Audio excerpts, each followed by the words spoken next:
Adventure of Pipeman on W4CY Radio.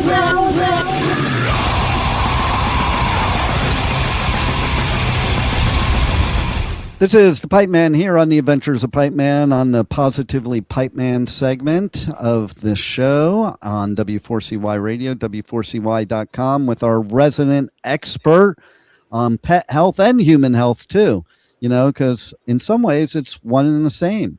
So let's give a welcome to Pet Health Guru. How are you? I'm doing fine. How are you doing today? I'm doing great. And, I love our subject today, because it's give your dog a bone. And humans, I have a bone to pick with, but I'm gladly giving my dogs a bone. Now, first I have a question off the bat, and then we're going to talk about the benefits of raw bones. But I also remember being younger and, yes, being taught raw bones are great for pets, but then that rawhide were not. So can you tell us your viewpoints on that? Well, in veterinary medicine, they basically don't like you feeding anything raw. So therefore, we had to come up with an alternative because they put the scare tactics in that, the bones will splinter if they're, when the dog's chewing them, they're going to rip up the intestine and you get a dead dog. So obviously the industry was also looking for a way to counter this, which is where rawhide came from. Now, first off, it's not raw, which is interesting in itself, because it is a processed product. And basically, when I started into the market, it was a major portion of the market for something for them to chew on that so-called was safe. And basically, it was. Basically, rawhide was nothing more than collagen, the same ingredient that it's made from, which is the inside of a cowhide, what they call the split. The outside, of course, goes for leather, clothing, all of that sort of stuff. The collagen part of it went to two industries. One was making these nice rawhide bones in all kinds of fancy shapes that were supposedly a safe alternative. That wasn't used for rawhide was actually going to the plant next door that made gelatin. And so that was being used, obviously, in the food industry.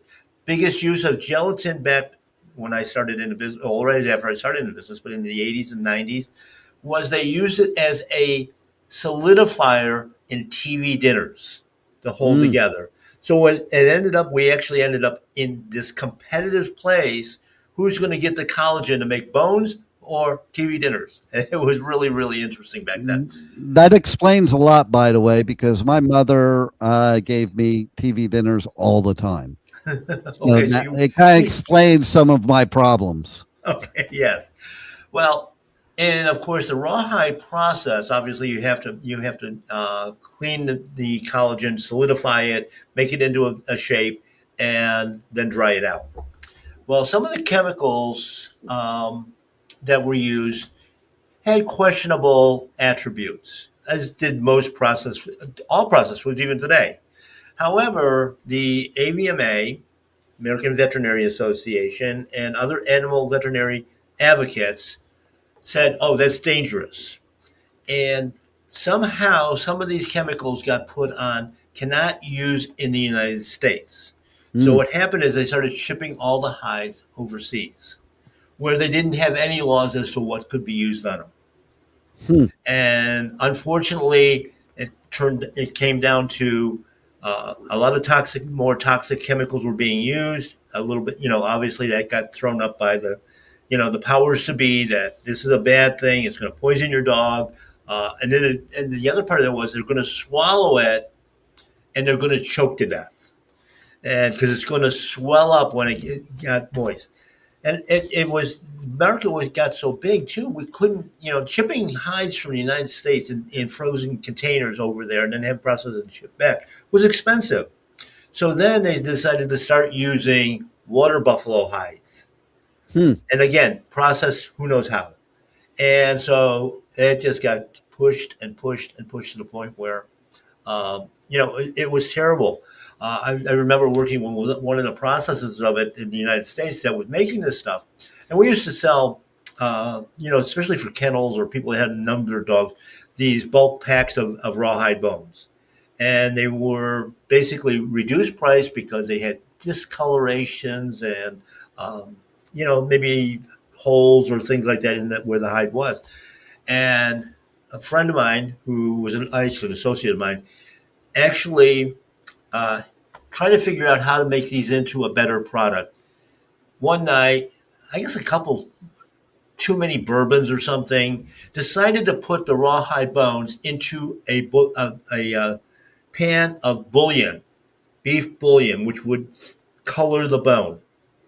And that's how the basted bones started. And then you basically took a second grade product, and took it into a premium price point. I mean, it was a fascinating way that it happened. But that's entrepreneurship. That's how we can actually take waste material and create a product that is really, really super as far as the marketplace is concerned. Now, on the other side, the raw bone stuff. Let's pause on the raw bone because I want to say one thing that it made me think of because I thought of it in the beginning when you were talking about rawhide's not raw. I was going to say then, and now you even confirmed it even more. Oh, then that's why it's the color it is because it looks like it's cooked. Yes, that's exactly what I thought. cooked. It looked like cooked, not raw. Yeah. Well, of course, today it's all a spray on, and with a lot of different chemicals and flavors and palatants and that sort of thing. But it's still got the same bad name here in the United States. And, but was it a beneficial product? Yes. Part of the other issue with it is with swallowing whole things. During the same period, because of the competition with the gelatin part of it, the price of it expanded greatly because now we got a competitive user of that waste product. And what a bone that might have been an 8-inch, 10-inch bone might have been $3 back then, and then it went to like $8 or $9. Okay, so part of the problem with swallowing it is people weren't going to spend $8 or $9 on a bigger bone; they bought a smaller bone. And when you gave it to that Roddy, and then we took the meat out of the pet food, which they needed, so this rawhide was a piece of meat. So they would take it, instead of chewing on the bone, they would just swallow it because they were meat deprived. That rawhide bone to them was a steak, and they would just swallow it whole. And of course, veterinarians also on that during that time period figured out if they did an X-ray and they saw a rawhide bone in the gut, we have to operate. It was a cheap, easy way of making money. Whereas if they actually did nothing, that rawhide bone was completely digested in a day, 2 days. Wow. But when because it was a big part of it, you could see it on an X-ray. Oh my God, it's going to be a blockage, and it never was. But like I said, it's funny on those same animals that they were doing surgery on, and I used to track it back in my youth. But they would also find that those dogs that did that swallowing were what we would consider like a garbage gut dog. They would eat anything: drywall, sticks, stones. We had one case that when they did it, the dog swallowed a TV remote. Wow. So, that was interesting, but that's the kind of, pantyhose, socks, underwear, because because the animal was then meat deprived with the artificial flavored foods, that anything that smells like animal, which of course anything that's against our body is going to pick up our body odors, our body, our sweat, our oils. Hey, that was fair game. And I actually had a customer come into the store and to describe it, that the dog was like acting funny after we were going out for their walk, and he pooped. And she says, I picked up the tail and I look, and there's little things sticking out. She says, I got gloves on and I grabbed onto it and slowly started pulling it out and pulling it out and pulling it out. It was a complete pair of pantyhose. Oh. That was swallowed. Now, if you imagine just spreading that up on a table, that's 8 feet of nylon in that gut. Wow. So, I mean, the wild tales that we used to have, and we still do, I mean, with all the poisons and that. But, what they did is they tried to eliminate with any of the bones. They were trying to eliminate any chance of anything possibly happening Let's and then, now here was the contrary thing too. Is when you went to the veterinarian, he says, "No, no, no, no, no, on the rawhide bones." But we have vet shoes over here that we've taken the rawhide chips and treated them with chemicals, disinfectants for your dog to eat. Hmm. Yeah, it's you know.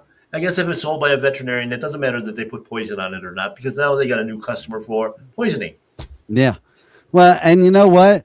I think of dogs in the wild, and when they eat bones in the wild and not die. Yeah, absolutely. And it's funny too because of the size of the bone, the type of bone, that sort of thing. Small animals, when they get a kill of a rabbit, a squirrel, something of that nature, a bird, it's just crunch, crunch, crunch. They eat the whole thing. Now, on the big animals, they will basically chew on the bones because the bones are much harder. They'll chew on the bones to get the marrow out and for all the cartilage, and then they literally do bury their bones.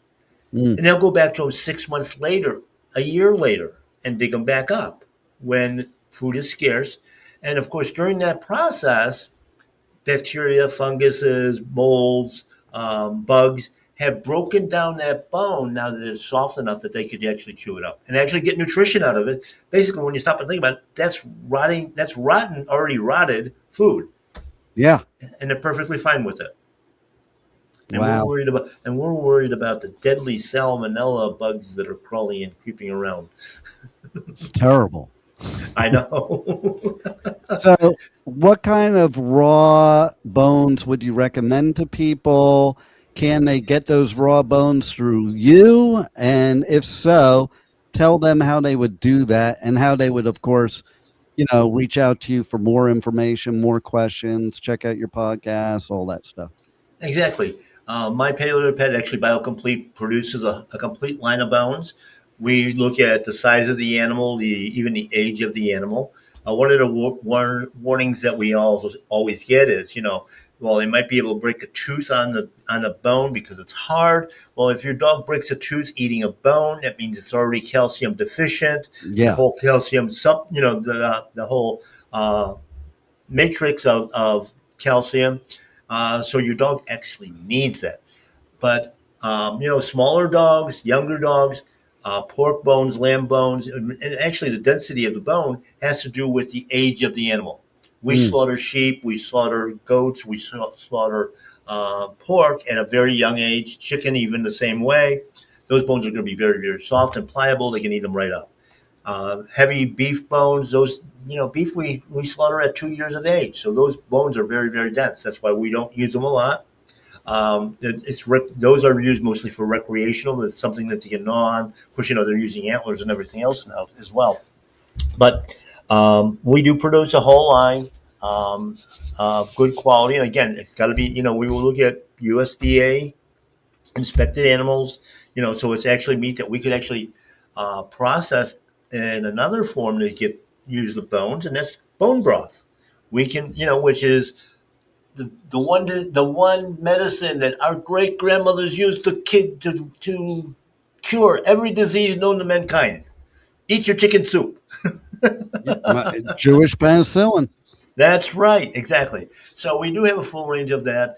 We do talk about it on the Pet Health Cafe, my show, my podcast, which is on live every Thursday night at 8 o'clock here on these stations. And Eastern time. Eastern time, yes. Of course, the replays of it 24/7, YouTube, Spotify, all over the place. If you're traveling, you can actually go back decades in some of the old podcasts that we're on.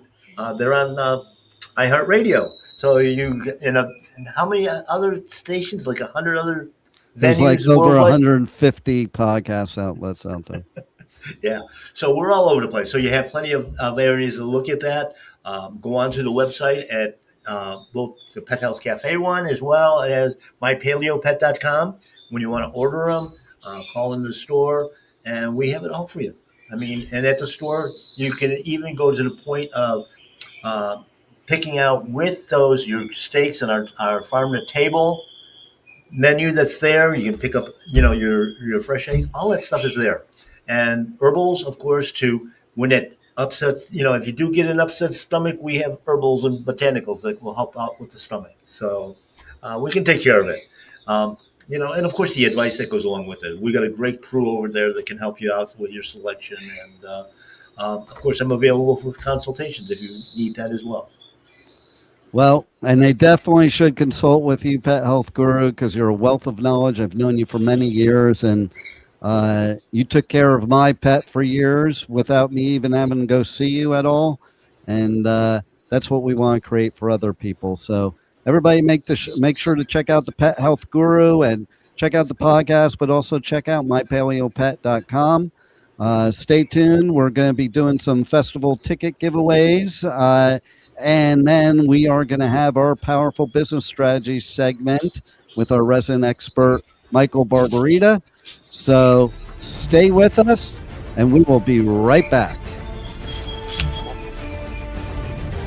Thank you for listening to the Adventures of Pipeman on W4CY Radio.